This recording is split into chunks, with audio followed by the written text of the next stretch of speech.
آپ نے بڑے بڑے اسکیمرز کی کہانیاں سنی ہوگی، لیکن ایک اسکیمر نے تو کمال ہی کر دیا، آئیفل ٹاور کو ہی بیچ دیا، اور وہ بھی ایک نہیں 2 بار۔ جس چالاک شخص نے آئیفل ٹاور کو دو بار بیچا اس کا نام ہے وکٹر لسٹک۔ مگر ایک اکیلے شخص نے اتنا بڑا اسکیم کیسے کیا، اور یہ وکٹر لسٹک تھا کون؟ آئیے آج کی ویڈیو میں جانتے ہیں۔ آپ دیکھ رہے ہیں ایکسپلینر اردو اور یہ ہے اسکیم سیریز۔ مئی 1925 میں وکٹر لسٹک نے اخبار میں ایک آرٹیکل پڑھا کہ آئیفل ٹاور کی حالت کافی مخدوش ہے اور فرینچ حکومت یہ سوچ رہی ہے کہ اس کو گرا ہی دیا جائے، کیونکہ اس کو ٹھیک کرنے پر خرچہ بہت زیادہ آئے گا۔ دیکھا جائے تو آئیفل ٹاور کو مستقل رہنے کے لیے تعمیر نہیں کیا گیا تھا۔ آئیفل ٹاور تو بس 1889 میں پیرس میں ہونے والے ورلڈ فیئر کے لیے بنایا گیا تھا اور اس کو 20 سال بعد گرا دینے کا پلان تھا، لیکن 1909 تک آئیفل ٹاور پیرس کا ایک مشہور لینڈ مارک بن چکا تھا، تو اس کو گرایا نہیں گیا۔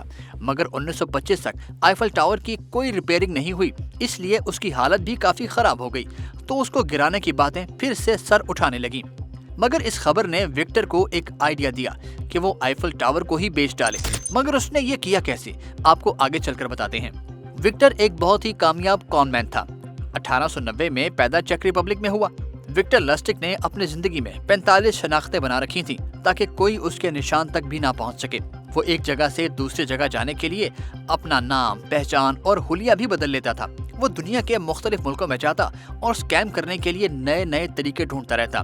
خیر، وکٹر آئیفل ٹاور کی خبر پڑھ کر پیرس پہنچ گیا۔ اس نے ہر ایک سٹیپ کو بڑے حساب سے مینج کیا۔ اس نے اپنے تعلقات کو استعمال کیا اور French ministry of post and telegraph سے جعلی اسٹیشنری اور کریڈینشل حاصل کیے۔ آئیفل ٹاور کی ذمہ داری اسی منسٹری کے پاس تھی۔ پھر ان کریڈینشلز کی مدد سے وکٹر نے پیرس کے ایک لگژری ہوٹل میں سرکاری افسر بن کر ایک کمرہ بک کیا، جہاں اس نے پیرس کے بڑے بڑے اسکریپ ڈیلرز کو لیٹر لکھے تاکہ وہ ہوٹل آئیں اور ایک سیکرٹ معاملے پر ڈسکس کریں۔ جب اسکریپ ڈیلر اکٹھے ہوئے تو وکٹر نے ان کو باتوں میں پھنسا لیا، ان کا اعتماد جیتا اور ان کو بتایا کہ آئیفل ٹاور ان کو کتنا فائدہ دے سکتا ہے، کیونکہ آئیفل ٹاور سے 7000 ٹن میٹل حاصل ہونے والا تھا۔ یہ سن کر سارے اسکریپ ڈیلر وکٹر کے ہاتھوں میں کھیلنے لگے۔ وکٹر بہت تیز تھا، اس کو آئیفل ٹاور کے ایک انچ کا پتہ تھا، اس کی لینتھ کتنی ہے، اس میں کتنے سکرو لگے ہیں، وغیرہ وغیرہ۔ وہ سب لوگ حیران رہ گئے اور اس کو لائف ٹائم ڈیل سمجھنے لگے۔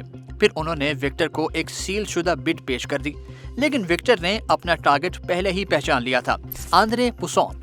وکٹر نے اس سے رشوت مانگی، جس کے بدلے وہ کانٹریکٹ اس کو دے گا۔ رشوت اس دور میں بھی بہت چلتی تھی اور اسی نے آندرے کو قائل کر لیا کہ ڈیل بالکل اصلی ہے، تو آندرے نے وکٹر کو کرپٹ سرکاری افسر سمجھتے ہوئے ایک چیک لکھ کر دے دیا۔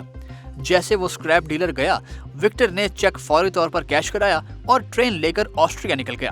اس نے اپنا اسکیم پوری کامیابی سے پورا کر لیا۔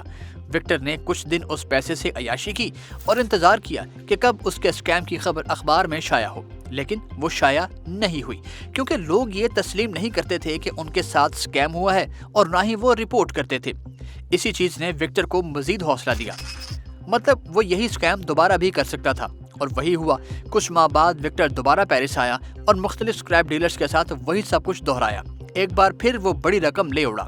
اس بار وکٹر پیرس سے نکلا اور امریکہ آ گیا، جہاں اس نے جعلی ڈالر بنانا شروع کر دیا، اور پھر وہ پولیس اور سیکرٹ سروس کے ریڈار پر آ گیا۔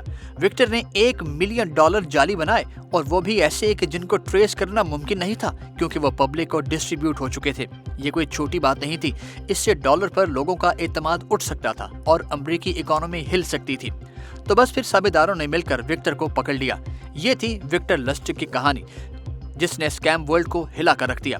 آپ کو یہ کہانی کیسی لگی، ہمیں کمنٹ باکس میں بتائیے۔ ویڈیو کو لائک اور شیئر کیجیے۔ دیکھتے رہیے ایکسپلینر اردو۔